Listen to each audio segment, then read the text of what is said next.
घ्यायचं नाही. हे नारदा, नारायण नारायण तुझ्या मुखातील शब्दांना आवर खा. हे जणू सम्राट आश्चर्य नवल की चमत्कार. तुझ्या दरबारात माझं येणं होतं काय? होय. माझ्या मुखाटे देवाचं नामस्मरण ऐकल्यानंतर अगदी शस्त्र हाती घेऊन माझ्यावर चाल करून येतो. कारण त्याला देवतांचं नाव घेता क्षणी माझ्या तळपायाची आग मस्तकाला जाऊन माझ्या रागाचा पारा वाढतोय. पण कलिकाल मी विचार करतोय तुझ्या बाबतीत. कोणत्या गोष्टीचा?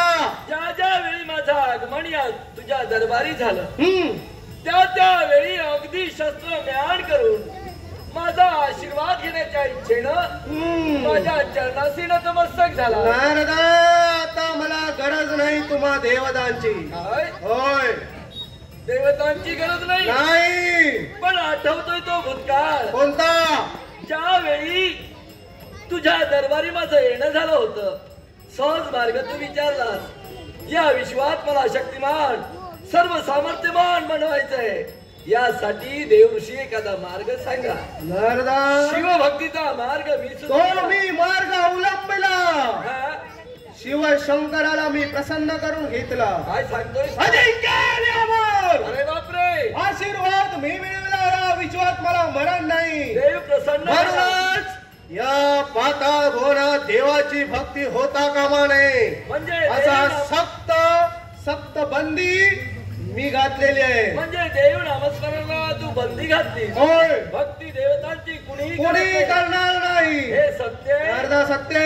तू सुद्धा करत नारदा, मुळीच नाही. एकदा केली, आता करणार नाही. माझा स्वार्थ पूर्ण झालेला आहे. नारायण नारायण.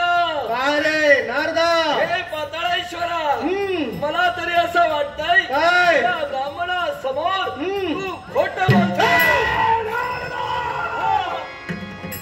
मुखातून काय बोलतोस याचा विचार कर. अगदी परिपूर्ण. हा दानव कोणत्या रीतीने खोटा तुझ्या समोर बोलला?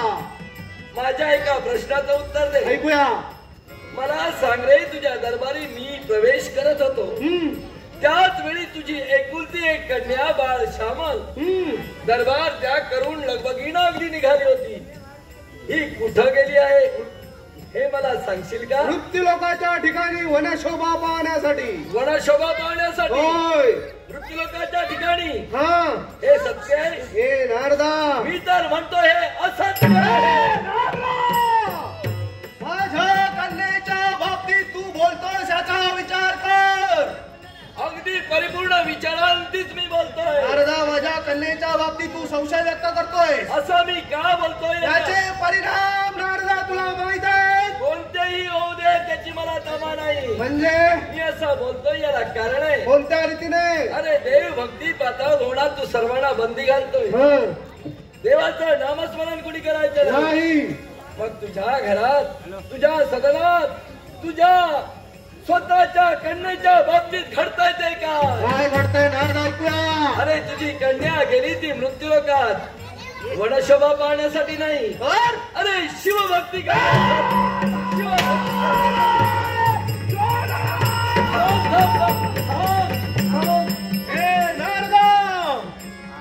या माझ्या दानवाच्या दरबारात येऊन मला तू डिवचण्यासाठी सिद्ध होतोय. अगदी खरे.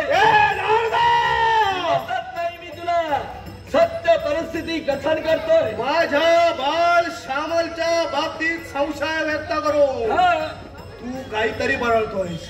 नारदा, हे जणू सम्राट, तुझ्याजवळ पुरावा काय? ब्राह्मणाच्या मुखातली वागेश्वर. ब्राह्मणा, तुझ्याजवळ पुरावा काय एवढं मला सांग. ब्रह्म वाक्य जनार्दना, मी बोलतोय हे शब्द जर का असत्य ठरले तर माझी मान तुझं शस्त्र केव्हाही कधी कुठेही मला बोला, मी येण्यासाठी तयार होईल. मग नारदा, हे तू मला खरं सांगतोयस? नारदा, तुझ्या म्हणण्यावर माझा विश्वास. तर का प्रत्यक्षाला प्रमाण हवं असेल पाताळ घोडाचा त्याग कर, मराठभूमीवर जा आणि स्वतःच्या नेत्रानं सत्य पाहण्यासाठी तयार हो. नारदा, तुझ्या शब्दावर क्षणभर विश्वास ठेव. या पाताळ घोडाचा त्याग करून हा दानव निघाला मृत्यू लोकांच्या ठिकाणी. माझ्या मागे माझी कन्या काय करते फक्त देवतेची भक्ती करते किंवा फक्त वनशोभा पाहते हे मी स्वतः माझ्या डोळ्याने पडताळून पाहिन. जर